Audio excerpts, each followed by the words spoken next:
अंदर आग भी नहीं लगा सकते, बर्फ गिर रहा है ना।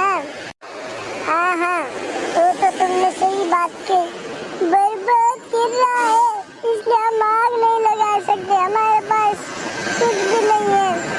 अब तुम ही कुछ सोचो, मुझे तो कुछ सोचता ही नहीं है।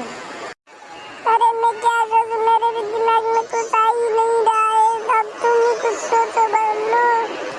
अरे मैं क्या सोचूं, मुझे भी कुछ सूझ नहीं रहा है। एक काम करते हैं, हम घर चले जाते हैं। हाँ बल्लू, चलो चलो घर चलते हैं, बहुत ठंड लग रहा है, हमारे मम्मी पापा हमारा इंतजार कर रहे हैं, हम उन्हें बिना बताए ही आ गए थे ट्रिप पे। चलो चलो चलते हैं। ठीक है चलो। हाँ हाँ मेरे पीछे पीछे आओ बल्लू, पीछे पीछे आओ, ठीक है, जरा देख के फिसल मत जाओ। हाँ हाँ आ रहा हूँ, चलो चलो अच्छे से ध्यान से चलना। चलो चलो चलो चलो।